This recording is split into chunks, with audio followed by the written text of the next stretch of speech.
बनसोडे, उपस्थित सर्व सन्माननीय पत्रकार बंधू, या गावातील उपस्थित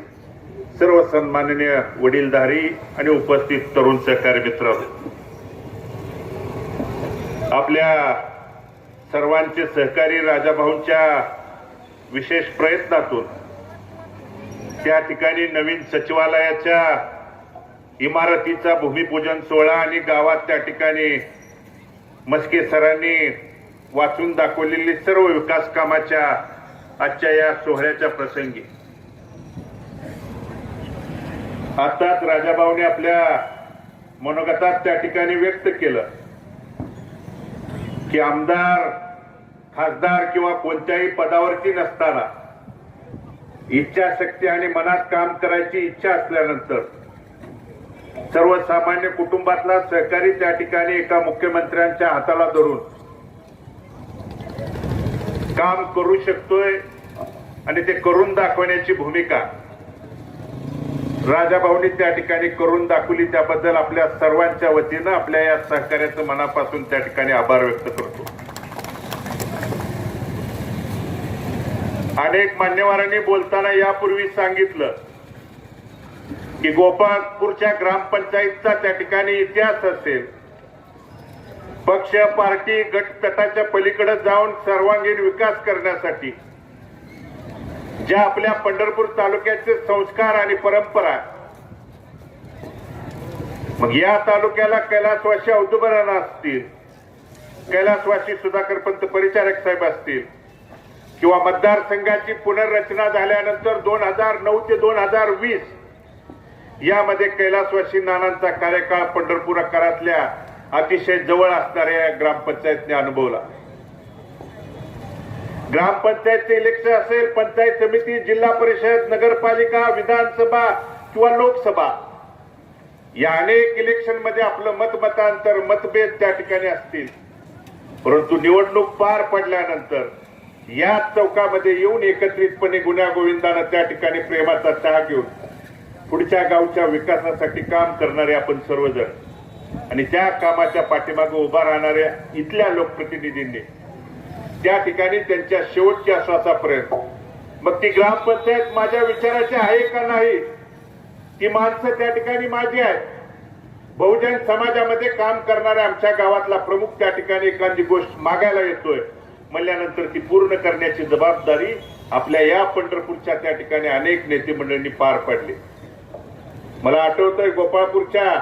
ग्रामपंचायत मधले किंवा सर्वसामान्य नागरिक त्या ठिकाणी नानांना भेटायला गेले होते. पिण्याच्या पाण्याची अडचण त्यांनी सांगितली. ताबडतोब त्या ठिकाणी नगरपालिकेतून पिण्याचं जे पाणी आहे ते 2 दिवसाच्या आत त्या ठिकाणी शिव असतील जबाबदार अधिकाऱ्याला सांगून त्या ठिकाणी पंढरपूर शहराला मिळणारं पिण्याचं पाणी हे गोपाळपूरला त्या ठिकाणी देण्याची भूमिका त्या काळी इथला लोकप्रतिनिधी म्हणून नानांनी त्या ठिकाणी पार पाडली होती. जे भाऊंनी बोलताना सांगितलं, या पंढरपूरला प्रमुख 4 वाऱ्याने अनेक वाऱ्यांच्या माध्यमातून इथला आपला त्या ठिकाणी वारकरी, सर्वसामान्य नागरिक पांडुरंगाच्या पायावरती नतमस्तक होण्यासाठी आल्यानंतर या गोपाळकाला किंवा गोपाळकाला पूर्ण झाल्यानंतर गोपाळ कृष्णाचा आणि त्या ठिकाणी संत जनाबाईचा आशीर्वाद घेतल्याशिवाय परतीच्या प्रवासाला लागत नाही. आणि म्हणून या गोपाळ कृष्ण मंदिराचं त्या ठिकाणी तीर्थक्षेत्राच्या ब वर्गामध्ये समाविष्ट करत असताना, कारण इथं आलेल्या नागरिकांच्या बरोबर इथल्या भाविकांची देखील त्या ठिकाणी सोय व्हावी म्हणून तीर्थक्षेत्राच्या ब वर्गात समाविष्ट करत असताना 2 कोटीचा निधी आणि राज्य सरकारने पुन्हा त्या ठिकाणी वाढ करून जवळजवळ तीर्थक्षेत्राच्या ब वर्गामध्ये समाविष्ट केलेल्या गावांना 5 कोटी रुपयापर्यंतचा निधी देण्याची भूमिका पार पडली. आपल्या या गोपाळकृष्ण मंदिराला 2 कोटीचा निधी खर्ची झाल्यानंतर पुढच्या टप्प्यासाठी 3 कोटीचा देखील निधी आपल्याला त्या ठिकाणी मिळणार आहे. आणि म्हणून या नेत्यांनी कधी तू कुठल्या पार्टीचा, कुठल्या गटाचा, कुठल्या पक्षाचा या ठिकाणी कधीच विचारलं नाही. ज्या भागाचा सेवा करण्याची संधी दिल्यानंतर तुम्ही सगळेजण आपल्या या भूमिकेतून त्या ठिकाणी निधी, काम करण्याची भूमिका याचपर्यंत आपल्या तालुक्यातल्या नेते मंडळींनी त्या ठिकाणी पार पाडले. आणि म्हणून त्याचंच मूर्तिमंत उदाहरण म्हणून या ग्रामपंचायतच्या माध्यमातून पक्ष, गट, तट, पार्टीच्या पलीकडे जाऊन आज एकत्रितपणे येऊन या ग्रामपंचायतच्या माध्यमातून विकास काम करत असताना त्या ठिकाणी सर्वांना सोबत घेऊन जाण्याची भूमिका या माध्यमातून त्या ठिकाणी आपण राबवतात आणि ती राबवत असताना राजा भाऊ सारख्या आपल्या एका सहकार्यांची त्या ठिकाणी पाठबळ आपल्या सर्वांना त्या ठिकाणी मिळणार आहे। भाऊ, गोपाळपूर तर त्या ठिकाणी तुमचं राहतं या ठिकाणचं गाव आहे, आवडीचं गाव आहे, पण आपला मोहोळ मतदारसंघ त्या ठिकाणी कोंडारकी पासून सुरू होतोय।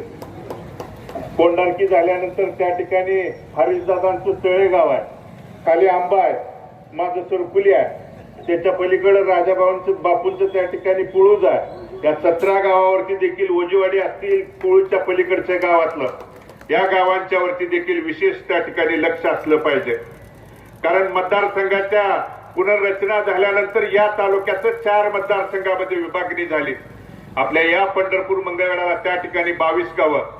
मोहोळला 17 गावं, माड्याला 42 गावं आणि जवळजवळ 34 ते 35 गावं त्या ठिकाणी सांगोला मतदारसंघाला जोडल्यानंतर या गावांच्याकडे त्या ठिकाणी विशेष लक्ष देण्याची भूमिका आपल्या सर्वांची देखील त्या ठिकाणी आहे। मतदारसंघात या गोपाळपूरला कमी पडलं तर नक्कीच आम्ही आहे, पण तिथं मागण्यासाठी तुमच्यासारखा मुख्यमंत्र्याचा एक विश्वासू सहकारी असल्यानंतर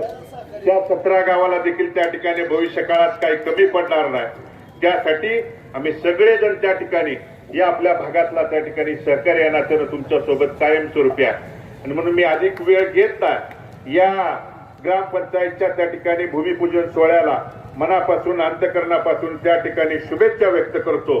आणि हा सोहळा आपण त्या ठिकाणी सगळ्यांना समाविष्ट करून घेऊन अतिशय सुंदर आणि चांगल्या पद्धतीनं पार पाडला, त्याबद्दल मनापासून अंतकरणपूर्वक या ठिकाणी शुभेच्छा आणि अभिनंदन व्यक्त करत असताना भविष्य काळात निधीच्या बाबतीत असेल, सर्वांगीण विकासाच्या बाबतीत तुमचा सहकार्य या नात्यानं कायमस्वरूपी तुमच्या सोबत राहील एवढंच या गोपाळकृष्णाला साक्षी धरून त्या ठिकाणी अभिवचन देतो आणि मी माझं मनोगत थांबवतो।